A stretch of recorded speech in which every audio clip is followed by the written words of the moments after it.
Hello friends, welcome back to my channel. তো আজকে হচ্ছে তোমাদের তাদের জন্মদিন, তো সেই উপলক্ষে টুকিটাকি রান্নাবাড়ি করছি।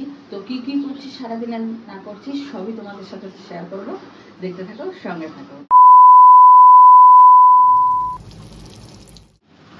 ফ্রেন্ডস, এখন হচ্ছে এটা হচ্ছে তোমাদের দাদার জন্মদিনের লাস্ট মেনু।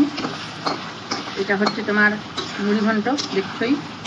আর পায়েস বসিয়ে দিয়েছি, অনেকক্ষণ হয়ে গেল, আর একটু দুধ শুকালে তারপরে নাও। প্রচুর কিছু রান্না করেছি, যতটা সাধ্য হয়েছে। আর সবথেকে বেশি উপকার হয়েছে রাত্রিবেলায়। কালকে যেহেতু আমি বেশ অনেকটা বুদ্ধি করে সবজি কেটে রেখেছিলাম, আগে তো তাই করতাম।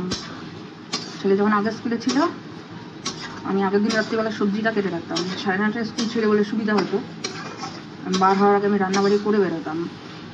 তো চলো, পরে যখন খেতে দিব মেনুগুলো তোমাদেরকে অবশ্যই দেখাবো।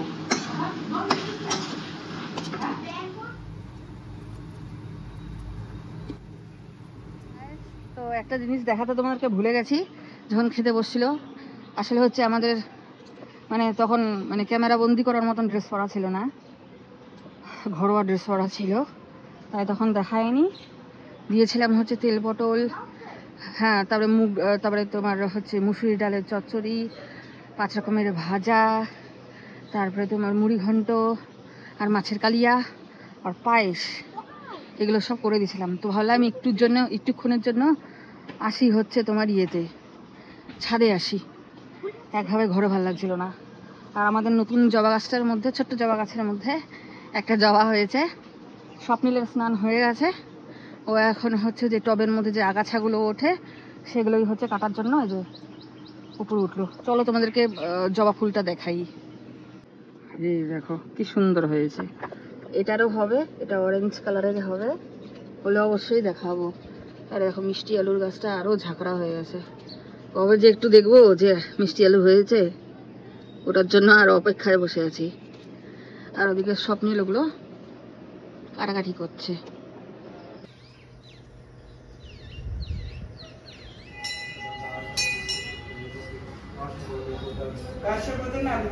আলিমান গোত্র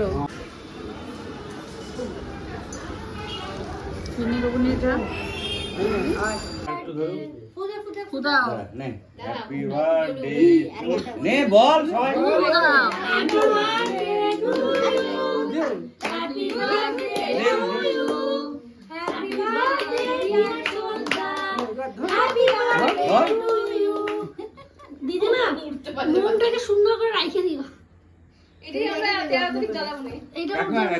উঠাই দিই কাকিমা দাঁড়া দেবে কাকিমা দিয়ে নাও খাওয়া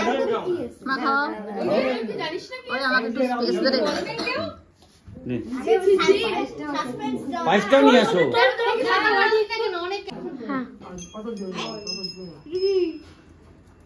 কেউ কেকটা কাটতো। মা, মা, পা লাগাইস না।